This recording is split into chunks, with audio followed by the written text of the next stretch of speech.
Paz do Senhor Jesus. Eu gostaria de deixar uma palavra que se encontra no Salmo 141, do versículo 1 ao versículo 6.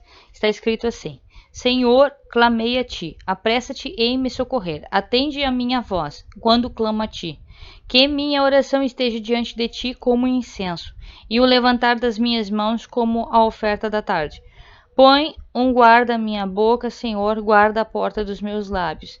Que meu coração não se incline para o mal, nem participe com aqueles que praticam o mal, e que eu não coma de suas delícias. Fira-me o justo, será uma bondade, deixe-o me repreender. Será como óleo sobre minha cabeça. Minha cabeça não recusará, mas minha oração será sempre contra os malfeitores. Seus juízes foram arremessados de um penhasco abaixo, e eles saberão que as palavras do Senhor são verdadeiras.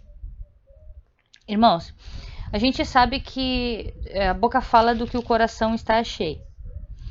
Então, quando a gente é cheio de Deus, quando a gente é cheio da palavra de Deus, quando a gente está sempre em oração, a gente procura orientação sempre do Senhor, e tem aquele fruto do Espírito Santo, que é aquela paz, aquela longanimidade, aquela paciência, né?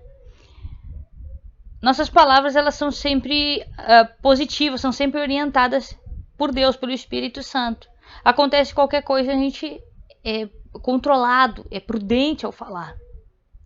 E aqui, põe um guarda a minha boca, Senhor, guarda a porta dos meus lábios. Aqui ele está orando para que Deus freie a língua dele para falar coisas erradas, para falar palavras que deem mau testemunho de Deus, né? Isso aí a gente tem que cuidar, irmãos. A gente, conhecendo a palavra, diz que é melhor a gente não conhecer a palavra do que conhecer e errar e pecar, né?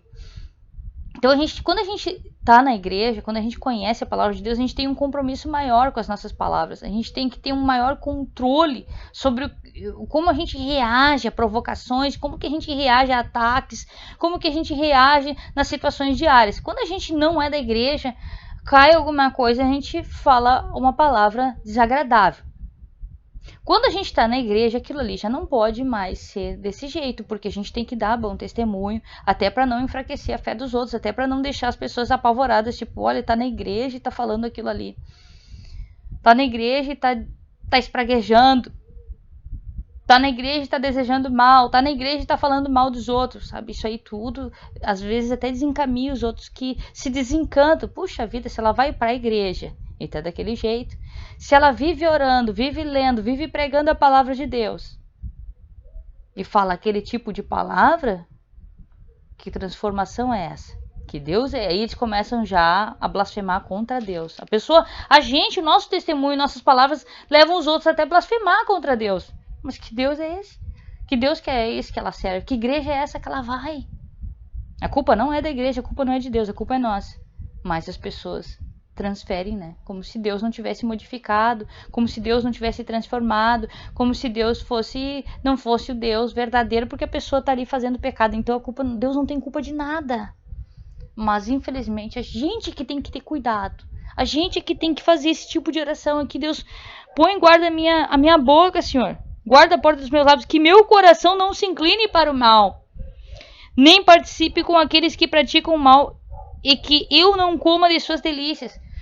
Aqui ele pede para que ele nem deseje participar de coisas erradas, de coisas que parecem ser alegres, tem uma alegria provisória naquele tipo de pecado ali, mas desagrada a Deus. Deus não está feliz com aquilo ali, Deus não se agrada se a gente faz aquele tipo de coisa. Então ele está pedindo para que a gente nem deseje, porque a carne, a pessoa em si, nós como humanos, a gente quer se divertir, quer entrar...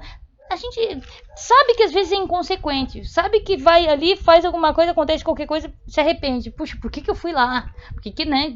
Eu fui me meter no meio daquela gente lá, acabou acontecendo isso e aquilo, a pessoa se arrepende. Mas a pessoa na inconsequência, no momento da empolgação, uau, parece tão legal, parece tão divertido, parece que todo mundo vai estar tão feliz. A pessoa vai lá, se engana e acaba caindo no pecado, acaba acontecendo várias coisas, né? Que as pessoas vêm se arrepender. Então ele está pedindo que a pessoa nem deseje isso, que a gente nem venha desejar fazer coisa errada, que a gente não venha desejar a entrar num local onde não tem ninguém fala de Deus, ninguém quer saber de Deus. E aí às vezes acontece uma briga, tu sai morto de lá, e aí a salvação onde é que está? Porque podia ter orado a Deus, podia ter tido um livramento, podia estar lendo uma Bíblia, podia estar numa situação melhor. Mas não, resolveu entrar em algo errado, resolveu se envolver numa briga, numa contenda. E nisso aí a gente não sabe onde é que vai terminar, né, irmãos? Às vezes é pouca coisa. Eu já vi notícias que a pessoa foi discutir por causa de um churrasco e acabou morto, com espeto. Vai saber, né? O vizinho, discutindo com o vizinho. Se a gente estivesse fazendo alguma coisa decente, se a gente estivesse buscando a palavra de Deus, se a gente estivesse ouvindo um louvor, quem sabe, não ia estar vivo, eu acho, eu creio, né? Então a gente tem que cuidar o que a gente faz. Aí tá escrito aqui, ó: fira-me o justo, será uma bondade, deixe-o me repreender, será como óleo sobre minha cabeça não recusará, mas minha oração será sempre contra os malfeitores. Irmãos, por incrível que pareça, quando a gente tenta alertar alguém que a pessoa tá fazendo alguma coisa de errada, a pessoa se ofende. A pessoa fica braba com quem tá falando a verdade. E isso acontece dentro de casa com a família. Às vezes com o pai, com a mãe, com o amigo. O pai e a mãe tá avisando. Não faz tal coisa. Não vai em tal lugar que aquilo ali é perigoso. A pessoa, não, briga com o pai e com a mãe. Leva pro pessoal. Parece que a pessoa tá te ofendendo. Tá querendo te impedir. Como é que tem aquela palavra?